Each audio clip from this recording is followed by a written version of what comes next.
Hello friends, स्वागत है आपका अपने ही YouTube channel medical knowledge point के ऊपर।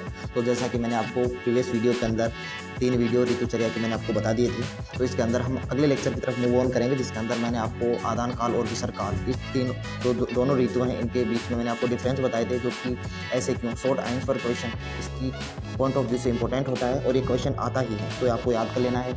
इसी को कंटिन्यू करते हुए आज हम बात करेंगे टोटल हेमंत ऋतु, इसके बारे में होलसम फूड, आहार विहार, इसके बारे में बताऊंगा आपको मैं। ठीक है, इसके साथ साथ में आपको और भी शुरुआती स्टेप्स के अंदर आदान काल और विसर्ग काल के अंदर और भी डिफरेंस बता दिए जाएंगे, ताकि आप जो भी एग्जाम्स के अंदर लिखें तो आपको मैक्सिमम से मैक्सिमम पॉइंट आपको याद रह पाए। तो ठीक है, तो हम स्टार्ट करते हैं। तो ये वीडियो आपके लिए काफ़ी इंपॉर्टेंट होने वाला है, क्योंकि यहाँ से हेमंत ऋतु का प्रारंभ होने जा रहा है, जो कि एक इम्पोर्टेंट सीजन है। तो सबसे पहले हम बात करते हैं हेमंत ऋतु। देखिए क्या है हेमंत ऋतु। तो इससे पहले आप देखिए आदान काल और विसर्ग काल, डिफरेंस बिटवीन आदान काल एंड विसर्ग काल। तो यहाँ से मैंने एक बहुत ही प्यारा सा इनकी कंपैरिजन किया है, वो आपको बताता हूँ। एक एक देखिए, एक एक पॉइंट ऑफ वर्ड को देखना है और आपको समझना है। सबसे पहले इसमें लक्षण में देखिए, इसमें आदान काल के अंदर दे रखा है कि उत्तरायण और दक्षिणायन के अंदर, सॉरी विसर्ग काल के अंदर दक्षिणायन, जो कि आपको पता है कि आदान काल के अंदर सन की डायरेक्शन होती है वो नॉर्थ की तरफ होती है, और विसर्ग काल के अंदर दक्षिण की तरफ होती है। मंथ और ऋतु, तो शिशिर, वसंत और ग्रीष्म, ये 3 सीजन जो हैं वो आदान काल के अंदर आते हैं। वसंत, शरद और हेमंत, ये 3 सीजन विसर्ग काल के अंदर आते हैं। काल, इसको आग्नेय काल भी कहते हैं, क्योंकि आग्नेय काल मीन्स इसके अंदर डाइजेस्टिव फायर इंक्रीज मोड के अंदर होती है। सौम्य विसर्ग काल को सौम्य भी कहते हैं। सौम्य क्यों कहा जाता है? क्योंकि इसके अंदर चंद्रमा का बल प्रभावित होता है, मून का इफेक्ट डोमिनेंट होता है। और मैं आपकी जानकारी के लिए बता दूं, किसी भी वस्तु के अंदर यदि प्रधानता देखी जाती है, डोमिनेंसी देखी जाती है, या आप कह सकते हो कि बलवान होती है, तो बलवान होने के लिए, जैसा कि विसर्ग काल जो होता है कंपैरेटिवली आदान काल की तुलना में ज़्यादा बलवान होता है। तो बलवान क्यों होता है? इसके कारण है मून। तो मून के अंदर ऐसी कौन सी प्रॉपर्टी है जिसके कारण वो बलवान होता है विसर्ग काल? तो इसके अंदर आपकी प्रॉपर्टी होती है एक तो स्निग्ध। देखिए स्निग्ध गुण जो है वो मून की प्रॉपर्टी है। तो स्निग्ध गुण मून की प्रॉपर्टी, इसका मतलब वो बल को बढ़ाएगा। इसके साथ साथ एक गुरु, स्निग्ध गुरु, और थर्ड है मधुर। स्निग्ध गुरु और मधुर, ये तीनों प्रॉपर्टी हैं, ये तीनों प्रॉपर्टी मून की प्रॉपर्टी होती हैं, और मून की प्रॉपर्टी होने की वजह से ये तीनों प्रॉपर्टी हैं वो बलवान होती हैं, बल को बढ़ाने का काम करती हैं। तो ये चंद्रमा के अंदर पाई जाती हैं, जो कि चंद्रमा का बल विसर्ग काल के अंदर प्रभावी होता है। तो इसलिए मैं बोल सकता हूँ कि विसर्ग काल के अंदर जो ह्यूमन स्ट्रेंथ है वो बढ़ी हुई होती है। ठीक है, ये आपको समझ में आ गया। इससे आगे चलते हैं। इसके अंदर गिवन है वायु। तो वायु कैसे होती है? आदान काल के अंदर वायु कैसे होती है? इसके अंदर गर्म हवाएं चलती हैं, इसका मतलब अति रुक्ष वायु। इसके अंदर नॉट मच रुक्ष, क्योंकि इसके अंदर धीरे धीरे कोल्डनेस का इफेक्ट आने लगता है। ठीक है, मून लेस बल होता है, इसके अंदर मोर बल होता है। ठीक है, मून। इसके साथ साथ सन के जो स्ट्रेंथ होती है इसके अंदर मैंने आपको बताया मैक्सिमम होती है, क्योंकि जैसे ही हम शिशिर सीजन से ग्रीष्म की तरफ जाएंगे, तो ग्रीष्म का मतलब गर्मी का मौसम, तो जैसे वैसे सन की लाइट की इंटेंसिटी इंक्रीज होती जाएगी। तो इसलिए हम बोल सकते हैं कि इसके अंदर सन जो होता है वो डोमिनेंट होता है, प्रभावी होता है। इसके साथ साथ इसमें लेस बल होगा। सन ड्राइज अवे मॉइस्चर को इसके अंदर एब्जॉर्ब कर लेगा। आदान काल के अंदर इसके अंदर मून जो है वो नरिशमेंट प्रोवाइड करेगा। इसके अंदर रस, आदान काल के अंदर रस, तिक्त, कसाय और कटु ये देखे जाते हैं। इसके अंदर अम्ल, मधुर और लवण, जैसा कि मैंने आपको प्रीवियस वीडियो के अंदर बता दिया था। इसमें देखिए गुण, रुक्ष गुण होगा, क्योंकि इसके अंदर सन की लाइट इंक्रीज होती जा रही है, और आपको अच्छे से पता है यदि सन लाइट इंक्रीज होती है तो उससे रुक्ष और उष्ण गुण दोनों बढ़ते हैं। इसके अंदर स्निग्ध गुण बढ़ेगा, और ग्रेजुअली डिक्रीज, स्ट्रेंथ बल डिक्रीज होगी और ग्रेजुअली इंक्रीज होगी। ग्रेजुअली इंक्रीज क्यों होगी विसर्ग काल के अंदर? मैंने आपको बताया, क्योंकि इसके अंदर चंद्रमा का बल प्रभावी होता है। आगे देखिए,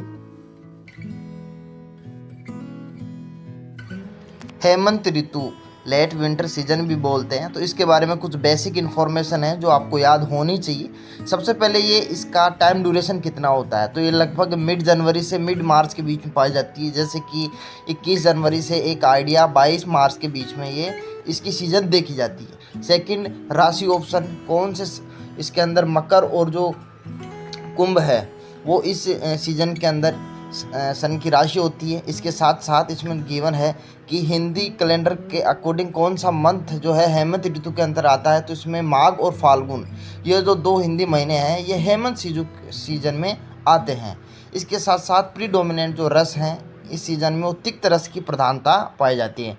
तो ये आपको बेसिक डिटेल ध्यान में रखनी है, काफ़ी इम्पोर्टेंट है। ठीक है। ये वो सब कोटेशन है जिसके अंदर आदान काल और विसर्ग काल के अंदर एमसीक्यू पुटअप होते हैं। यहाँ से एमसीक्यू 3 इंपॉर्टेंट एमसीक्यू बनते हैं और हालांकि यहाँ से पूछे भी गए हैं मैनी टाइम्स। तो सबसे पहले आप देखिए कि ग्रीष्म ऋतु, आपको याद रखना है कि जो 3 बल हैं प्रबल बल कहने का मतलब जिसके अंदर ह्यूमन बीइंग की स्ट्रेंथ मैक्सिमम होती है, ठीक है। तो प्रबल बल, मध्यम बल और सबसे कम बल कौन कौन सी सीजन में होती है, तो एक पेयर होता है। तो आप जैसे याद कर सकते हैं कि शिशिर और हेमंत ऋतु, इन दोनों ऋतुओं के अंदर प्रवर बल होता है। कहने का मतलब ह्यूमन बीइंग की स्ट्रेंथ सबसे ज़्यादा बढ़ी हुई होती है। इसका रीजन मैं आपको विथ लॉजिकली जैसे जैसे सीजन्स बताऊंगा आपको, तो इसके अंदर मैं आपको बताऊंगा। अभी के लिए आपको इतना याद करना है कि शिशिर और हेमंत ऋतु के अंदर बल सबसे प्रबल होता है और मध्यम बल होता है आपका वसंत और शरद के अंदर, और ग्रीष्म और वर्षा इन ऋतु के अंतर्गत मध्यम बल होता है। तो ये आपको याद कर लेना है। इसका रीजन विथ एक्सप्लेनेशन मैं आपको सीजन्स जब मैं इनिशिएट होंगी तब मैं आपको बताऊंगा। तो अब हम बात करते हैं सीजन के अंदर सबसे पहले हमारी सीजन है क्या है, हेमंत ऋतु। देखिए सबसे पहले आपको इसमें ये समझना है कि आपकी हेमंत सीजन है, हेमंत सीजन के अंदर कंडीशन कैसे होती है। तो मैं आपको बताता हूँ एक सिंपल वे के अंदर कि आप देखिए, आपको एक डिफरेंट पेज के ऊपर समझाने की कोशिश करता हूँ। आप यहाँ से बहुत ही ईजी वे के अंदर आपको समझ में आएगा, तो इसको ध्यान से सुनिएगा, ठीक है। देखिए सबसे पहले इसमें मैं लिखता हूँ कि एनवायरमेंटल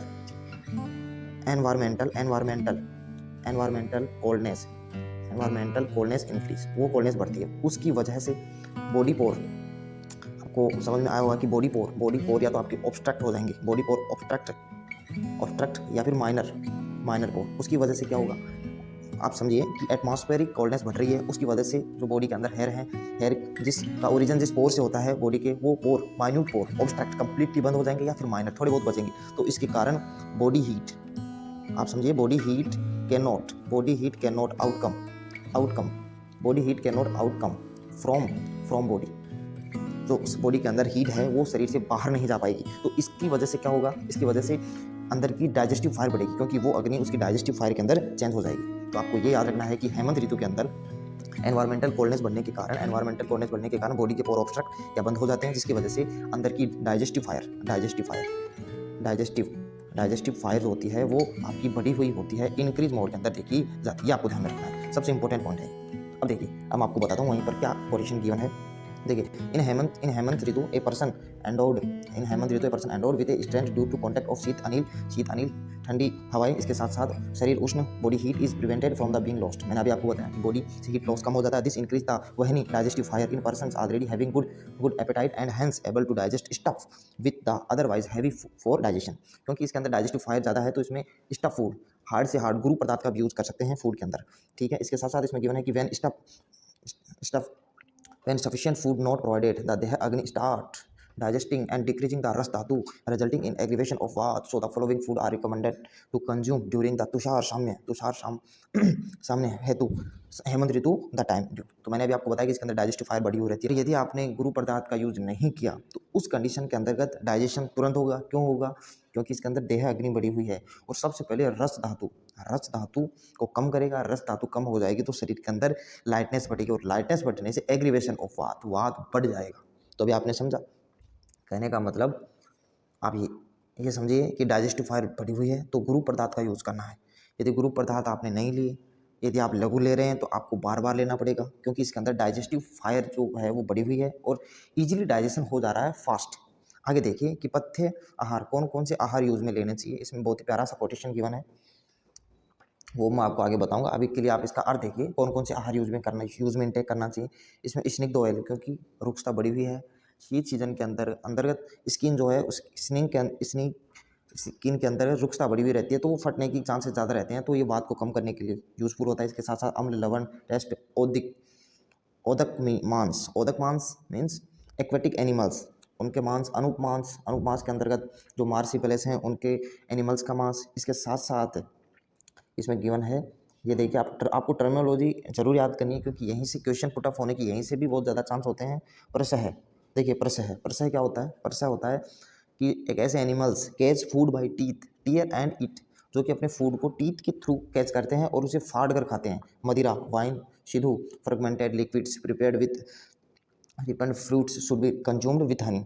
आपको पता ही है। गोविकृति के अंदर cow milk and its product हो गया। इसके साथ साथ आप इसमें इक्सु विकृति भी लिख सकते हो, sugar cane and its product, वश फैट ऑफ एनिमल्स। इसमें बहुत सारी चीज़ें गिवन हैं। इसके साथ साथ तेल, आपको इसके अंदर तेल यूज़ करना है। सिसेम ऑयल सिसेमोल तिल का तेल, आपने गिवन है नव ओडन फ्रेशली राइस ग्रेन, या फिर आप इसको जैसे अष्टांग हृदय की बुक में लिखा हुआ है इसी पैटर्न को newly harvested crop rice crop उष्ण तो, क्योंकि शीतता बढ़ी हुई है तो उसको कम करने के लिए उष्ण तो चाहिए ही होता है कि नहीं। आगे देखिए इसमें अपथ्य आहार, कौन से आहार नहीं लेना चाहिए, इसके अंदर वात वातल जो हमारे वात को इंक्रीज करे वो फूड नहीं लेना है, क्योंकि वात तो पहले से बढ़ा हुआ है ना। इसमें आप देख सकते हो लघु लाइट फूड, क्योंकि लाइट फूड लगेगा तो आपको बार बार लेने की इनटेक करने की जरूरत पड़ेगी, ठीक है। इसके साथ साथ इसमें दिया गया है उदमंत वाटरली डिमोल्यूसेंट ड्रिंक, वो आपको यूज़ में लेना नहीं लेना है। इसके साथ साथ आप इसमें देखिए कि कौन कौन से फूड आइटम्स हैं जिनको हमें यूज़ में लेना चाहिए, ये आपको ध्यान में रखना है, क्योंकि इस सीजन से 10 मार्क्स या 5 मार्क्स का क्वेश्चन आता ही है हेमंत और शिशिर ऋतु से, ठीक है। इसमें देखिए अभ्यंग ऑयल मसाज, उत्तक्षण पाव मसाज, मूर्धा हेड मसाज बोल सकते हो आपको, जयंतक स्वेदन। अब देखिए मसाज से आपको पता है, मैंने आपको बताया था कि इससे वात कम होता है और इस ऋतु के अंदर वात बढ़ा हुआ रहता है, तो ये फेवरेट का होता है, ये आपको करना ही है। जयंतक स्वेद एक टाइप की स्वेटिंग थेरेपी होती है। इसके साथ साथ उष्ण भूमि ग्रह जो कि अंडरग्राउंडिंग होम है, उसके अंदर उष्णता ज़्यादा रहती है तो वहाँ पर रहना चाहिए। अतः एक्सप्लोजर ऑफ सनलाइट, उसका कॉन्टैक्ट में रहना चाहिए क्योंकि शीत प्रॉपर्टी बढ़ रही है, ठीक है। इसके साथ साथ आप देख सकते हो इसके अंदर shiteshu samvrit one should ensure that the covering of bedding and seats as well as covered with the heavy papers, blankets का यूज़ करना चाहिए जो कि आपके प्रवर के लिए बनी हुई हो, ठीक है। इसके साथ साथ अजीन जो एनिमल्स हैं उनकी खाल का यूज़ करना चाहिए, ठीक है। कोशिया सिल्क कॉट, ये ब्लैंकेट का यूज़ में लेना चाहिए जो कि सिल्क जो क्लॉथ है उसकी प्रॉपर्टी सिल्क होनी चाहिए, ठीक है। इसके साथ साथ परवेनी वुलन क्लॉथ, इसके साथ साथ आप देख सकते हो कुथक थिक कॉटन ब्लैंकेट्स को बोलते हैं कुथक। तो कहने का मतलब आप ऊपर सुपरफिशियल याद कर सकते हैं, इसके अंदर आपको डीपली यदि याद नहीं रहता है तो आप इसमें ब्लैंकेट्स याद रखने आपको कि ब्लैंकेट्स का यूज़ करना है, ठीक है। मैथुन sexual intercourse is indicated with the female smear his body with Ergo एक टाइप की फ्यूम्स होती है जिसका यूज़ करना चाहिए, ठीक है। इसके साथ साथ इसमें दिया गिवन है digdhang one should embrace a healthy women with big breasts who has anointed with agru, ये आपको ध्यान में रखना है। आगे देखिए, तो यहाँ से हमारी हेमंत जो सीज़न है वो मैंने आपको बताई, आपको एक एक पॉइंट बताया, तो आपको ये याद में रखना है, ये काफ़ी इंपॉर्टेंट है। यदि आपको हमारा वीडियो पसंद आया है तो आप वीडियो को लाइक शेयर और सब्सक्राइब जरूर करें। मिलते हैं अगले वीडियो में एक नेक्स्ट सीजन के साथ, तब तक के लिए गुड बाय।